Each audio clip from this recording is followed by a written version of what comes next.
여러분들이 항상 궁금해하시는 부동산의 시세 그리고 시세 판단 이렇게 하시면 됩니다. 원리와 방법만 알면 굉장히 쉽습니다. 안녕하세요. 제가 요즘 부동산 관련해서 여러분들에게 공부하시라고 지금 꼭 필요한 기초적인 얘기들을 영상으로 제작해서 올려드리고 있는데요.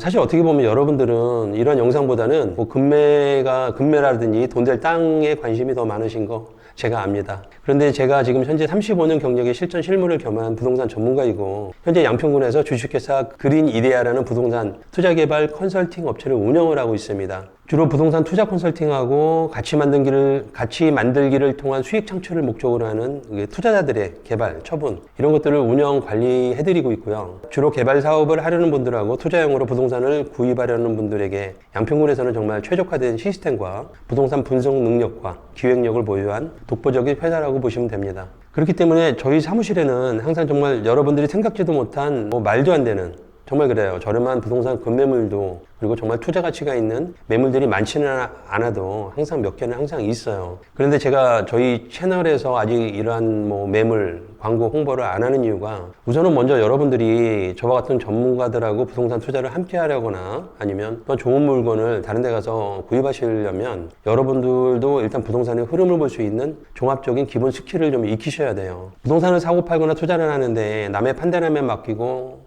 앞으로 절대 그렇게 하시면 안 됩니다. 아무리 좋은 물건을 드려도 여러분들이 이 물건이 좋은 물건인지 안 좋은 물건인지를 분간을 못 하시면 안 돼요. 그래서 제가 기초적인 것들을 여러분들에게 공부하시라고 이렇게 영상을 좀 제작해서 올려드리고 있습니다. 지루하다 생각하지 마시고 꼭 시간 내셔서 여러 번 반복해서 꼭 한번 들어보세요. 여러분들이 듣다 보면 이러한 제가 올려드린 별거 아닌 것 같지만 여러 개의 영상들이 나중에는 합쳐져서 전체가 하나로 보이게 될 거예요. 그렇게 되면 여러분들도 부동산의 흐름과 투자 방법이 한눈에 정말 보이시게 될 겁니다. 정확히 말하면 여러분 앞에 어떠한 부동산을 가져다 놨을 때 이게 정말 오리지널인지 가리지널인지 구분을 하실 수 있게 돼요. 불량업자들이 가짜 가지고 이거 진짜입니다 하고 여러분들 앞에 물건을 내놨을 때 이게 진짜인지 가짜인지 여러분들도 판단하실 수 있어야 되잖아요. 좋은 물건이고 돈이 된다, 그런 물건 주면 정말이에요 하고 이렇게 덥석 물어요. 아니 어떻게 믿어요? 부동산 세계에서 사실 믿음이란 없다고 보시면 됩니다. 뭐든지 본인이 판단하고 결정하셔야 돼요. 저와 다른 부동산업자들이 여러분들에게 제시하는 부동산 매물들이 이게 진짜 값어치가 나가는 다이아몬드인지 큐빅인지 둘 다 비슷나요. 근데 뭘 주는지 본인들이 알으셔야 되잖아요. 감정하실 수는 있어야 돼요. 그냥 주면 믿습니다 하고 그냥 이렇게 덥석 무시면 여러분들 항상 업자들이 얘기하는 불나방 똑같아요. 그러니까 제 영상 몇 번이고 보고 또 보시고, 제가 자꾸 잔소리 같은데 그래야 저희와 같은 전문가와 같이 부동산을 볼 수 있는 스킬도 좀 키우시고요. 저는 부동산을 여러분들이 전체적으로 볼 수 있는 방법을 알려드려서 여러분이 부동산의 흐름과 투자 방법을 직접 볼 수 있도록 부동산에 관련된 눈을 띄워드리려고 하고 있는 겁니다. 많은 유튜브 영상 보면 이런 땅 사면 안 돼요, 망해요, 도로에 붙어 있어야 된다, 고압선 인근 사지 말아라, 묘지 옆에 지목은 어떻고 공법이 어떻고 경매는 이런 걸 잡아야 된다. 굉장히 많은 교육들이 있는데 여러분들 이런 거 배워야 정말 실전에서는 하나도 쓸모없어요. 오히려 여러분들에게 독이 되는 경우가 더 많습니다. 우선은 부동산 전체의 흐름을 볼 수 있어야 되고 눈이 떠져야 그 다음에 세부적인 정보 지식으로 활용을 할 수가 있어요. 공법, 세법, 법무 이런 거 그냥 설계사무실, 세무, 법무사, 변호사님들 이제 전문가들이에요. 이러한 분들에게 자문하고 맡기시면 오히려 더 안전합니다. 돈 아끼려고 직접 배우시는 분들도 계시는데 배우면 당연히 굉장히 좋죠, 이런 정보들은. 그런데 오히려 어설픈 배움이 여러분들에게 독이 자주 됩니다. 부동산은 굉장히 많은 유형들이 있어요. 그때마다 모든 현상들이 다 틀려져요. 예를 들어보자면 토지 매입 계약을 하는데 주로 법무사 가서 요즘 많이 쓰시더라고요. 계약서를 왜 법무사 가서 쓰는지 저는 이해가 안 가요. 공인중개사님들 입회하에 꼭 쓰세요. 될 수 있으면. 중개사님들은 혹여라도 하자가 발생할 계약서 같은 건 절대 작성을 안 합니다. 많은 분들이 법무사 가서 계약서를 쓰면 안전하다고 생각을 하시는데 이거 다 말도 안 되는 소리예요. 제가 또 답답하다고 쓸데없는 소리 합니다. 시작하면서부터 죄송합니다. 자, 그만 본론으로 들어가서 오늘은 부동산 구입과 처분을 하려면 여러분들이 시세를 파악해서 적정 가격으로 매입하고 처분할 때도 빨리 매각할 수 있는 이 적정 가격, 이거를 여러분들이 분석을 하셔야 되는데 일반인들이 이 적정 가격 시세 판단하기가 사실 쉽지가 않아요. 그래서 오늘은 여러분들에게 제가 주로 사용하고 있는 부동산 가격 판단을 위한 비교 사례 방법이라는 것을 순서를 한번 정리를 해봤어요. 그래서 알려드려 보려고요. 저는 부동산 가격을 판단할 때 항상 비교 사례 방법을 이용하는데 우선 가격 판단에 비교할 기준지를 광의적, 넓게, 협의적, 좁게 그러한 지역으로 두 군데를 선정을 하고요. 그 다음에 선정해서 설정한 지역에서 하나에서 한 두세 개 정도의 비교할 기준지를 일단은 정합니다. 뭐 중기, 장기 투자를 위해서는 부동산을 구입할 때는 광의적, 비교적 넓은 타 지역에 유수한 부동산을 기준지로 삼는 것에 제가 비중을 많이 두고 있고요. 그 다음에 단기로 해서 바로 구입과 함께 시세 차익을 보고 처분하려고 할 때는 해당 물건이 있는 협의적인 지역, 좁은 지역이죠. 시군 지역. 주로 비교 대상 기준지의 선정 범위를 좀 좁힙니다. 그렇다고 해서 뭐 이쪽만 하는 게 아니라 중장기나 단기 투자의 경우에도 항상 뭐 넓은 지역, 광의, 좁은 지역, 협의 지역을 한 두세 개 이상의 기준지를 병합해서 시세 판단 기준지를 항상 찾아요. 그리고 중기, 장기 보유 후에 매매하는 중장기를 보유한 다음에 파는 것과 뭐 단기 매매의 경우 그냥 적용하는 비교 사례 기준 지역의 비중만 다를 뿐이지 비중만 다른 거예요. 항상 두 개 지역의 기준지를 모두 참고해서 항상 판단을 합니다.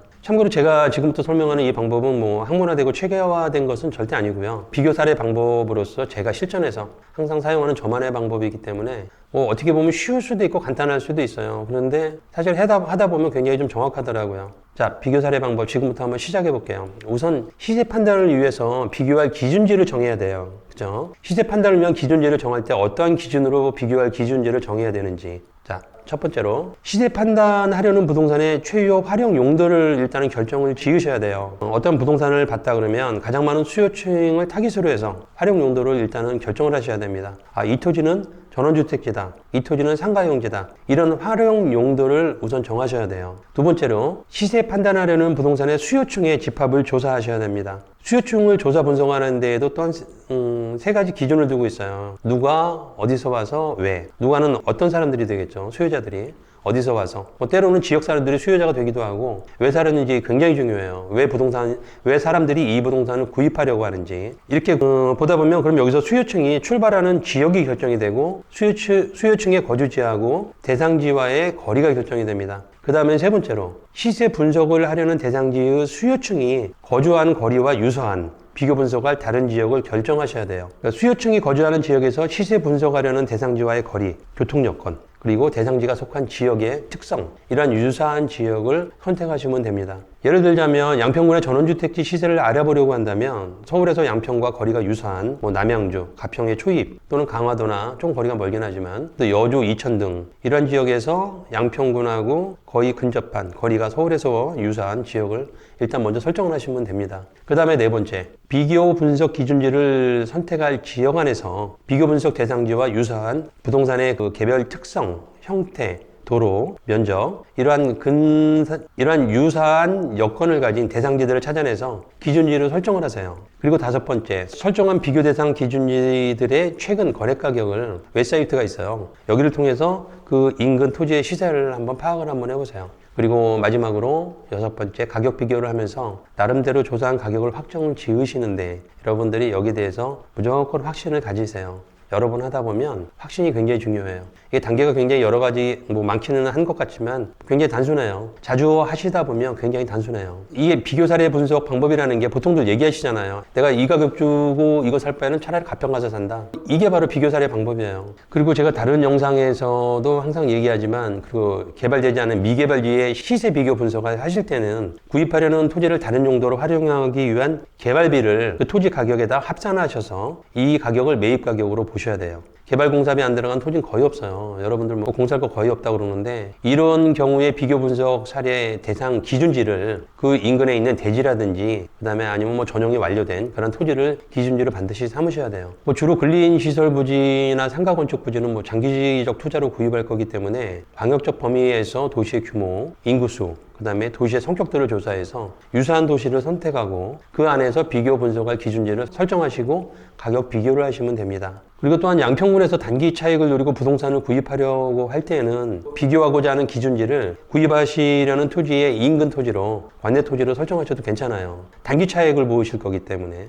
제가 몇 가지 사례를 한번 들어보면 첫 번째는 단기 차익을 목적으로 부동산 구입을 부동산 구입을 위한 시세 비교 분석 사례예요. 한 25년 전에 양평군 용문면 중원리를 갔는데 계곡에 붙어 있어요. 지금의 중원계곡 유원지 그 맞은편에 있는 토지인데 펜션 단지예요. 당시 평당 25만 원을 달라고 하더라고요. 참 계곡도 붙어 있고 가격도 굉장히 좋은 것 같아서 이 가격이 정말 적정한지 저렴한지 그리고 제가 좀 사면 또 팔아야 되는데 가격 비교 분석을 제가 어떻게 했냐고 하면 양평 토지는 수요자들이 거의 다 서울에서 나오잖아요. 그래서 서울에서 중원계곡까지의 거리가 비슷하다고 생각하는 계곡이 있는 유원지들을 생각해 보니까 좀 거리가 멀긴 한데 가평읍 승안리에 있는 용추계곡이 생각이 나더라고요. 당시 제가 용추계곡 앞에 도로변에 있는 그 식당을 건축할 수 있는 토지가 평당 한 75만 원이 나간다는 얘기를 듣고 제가 굉장히 놀랐었는데 그 토지가 비교지로 떠오르는 거예요. 가평 승안리는 75만 원이나 나가는데 뭐 따져보니까 진입도로 여건은 가평 승안리가 그 당시 2차선 도로라 더 좋았는데 중원계곡하고 접한 이 토지가 서울에서 거리는 좀 더 가까웠고 그리고 계곡을 찾는 수요층들은 오히려 양평보다 가평이 사실 더 많았잖아요. 그래서 가평이 평당 75만 원인데 양평 중원리 이거 25만 원이면 승산이 있겠다. 그래서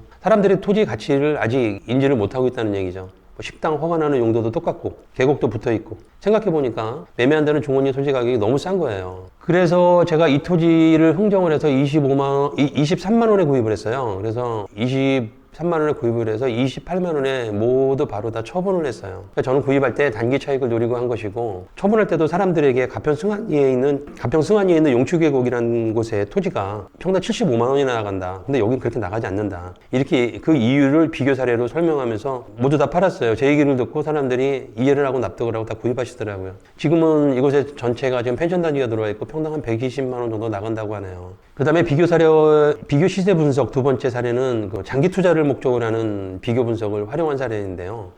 예전에 양평군 대심리 강변 토지를 제가 봤을 때 평당 한 120만 원 할 때 양평 옥천면 아신리, 지금 아신역하고 붙어 있는 그런데도 남한강이 잘 펼쳐져서 잘 보여요. 얘가 평당 임야가 30만 원이었어요. 서울에서 대심리로 오는 시간보다 5분만 더 주면 바로 아신리로 올 수 있는데 당시 가격이 대심리는 100, 120, 비싼 건 150. 그런데 이게 아신리는 아직 미개발 토지가 30만 원이에요. 뭐 토지 구입하고 인허가비, 공사비를 합하면 평당 한 50만 원 정도. 이 정도면 부지 조성이 다 끝나겠더라고요. 그런 생각을 하고 있었는데 당시 어떤 분이 사무실을 방문하셔서 전원주택지를 찾으시길래 이분에게 250평 이 토지를 구입하라고 했어요. 망설이시길래 제가 거의 뭐 돈을 뺐다시피 해서 인허가하고 공사까지 다 해서 평당 45만 원에 다 만들어 드렸어요. 지금 평당 200에 넘어가죠, 이 토지가. 그리고 또 이거 대심리와 아심리를 비교 분석한 글을 제가 블로그에 올렸었는데 어느 분이 그 글을 보시고 금융 전문가예요. 아심리 땅을 제 글을 보고 투자로 사야겠다고 결심하고 오셨어요. 그래서 이분한테 그 당시 금매로 나와 있는 거 공사 다 돼 있는 땅을 65만 원에 아신리에 남한강이 펼쳐지는 그런 토지를 구입을 해드렸는데 아마 한 3년 전일 거예요. 평당 230만 원에 팔으셨더라고요. 제가 하는 얘기 여기 부동산들이 다 알고 있으니까. 지금 제가 얘기한 이 사례의 토지들은 모두 아신역 바로 뒤에 있는 예술전원마을에 있는 토지들이에요. 그리고 또 제가 가격 조사를 위한 비교 분석 사례 세 번째로는 단기 처분을 목적으로 전원단지 개발용 토지를 비교 분석했던 사례가 있었어요. 이런 경우는 굉장히 많은데 이런 경우는 토지 대금하고 개발비를 합한 가격을 인근에 있는 전원주택지 분양 가격과 비교해서 미개발지의 매매 가격이 적정한지 역산해보는 방법과 사례입니다. 양평구 용문면에 있는 관리적 임야를 평당 한 45만 원 달라고 그래요. 굉장히 좋아요. 용문산 관건단지 입구 도로변에 있고 주변에 전원주택들도 굉장히 많이 있고 근데 지목은 임야이지만 뭐 경작지로 현재 이용을 하고 있고 경사도 굉장히 완만해요. 환경도 좋고 일조권도 굉장히 좋습니다. 이 토지는 그런데 전원주택지로밖에 사용할 수가 없어요. 그러한 입지를 지니고 있기 때문에 비교 기준지를 전원주택지로 정해야 돼요. 그래서 제가 수요층이 서울에서 나오기 때문에 서울에서 나오는 거리를 계산하고 이게 용문에 있기 때문에 용문보다 가까운 양평읍과 옥천면에 있는 전원주택지를 비교를 해보니까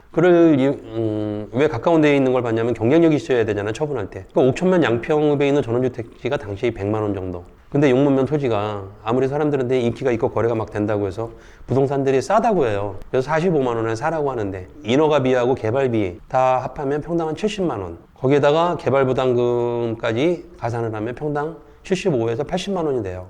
서울에서 가까운 옥천면하고 양평읍이 평당 100만 원인데 뭐 용문면이면 사실 그보다 더 싼 한 80만 원 분양해야 되잖아요. 그런데 여기는 개발하고 나면 세금까지 하면 원가가 80이에요. 옥천면도 100만 원, 용문도 100만 원. 처분 되겠나요? 안 되죠. 당연히 이 토지가 뭐 계곡하고 접해 있거나 도로하고 접해 있어서 상가 부지로 쓸 수 있다면 또 이제 비교 분석하는 대상이 달라지겠죠. 가격도 달라지고. 그런데 전원주택지라면 80만 원 들여가지고 100만 원 이상 팔아야 부동산 뭐 판매 수수료주고 남는 것도 하나도 없고 경쟁력도 없어요. 언제 팔릴지도 모르고. 그렇다면 구입을 당연히 안 해야죠. 이런 경우는 기준지를 정하고 필요 비용과 토지 대금의 합계를 역산해서 구입하려는 대상지 가격의 타당성을 판단해 보는 그런 경우가 됩니다. 이렇게 비교 사례 분석을 할 때는 활용 용도와 수요층에 따라 비교할 기준지가 달라지고 비교하는 방법도 굉장히 많이 달라져요. 자, 이번에는 네 번째 마지막으로 비교 사례 분석을 이렇게 하면 안 되는 사례를 제가 잠깐 말씀드려 볼게요. 이 경우에 주의할 사항은 수요층에서 그 수요가 얼마나 되느냐입니다. 한 15년쯤 된 것 같아요.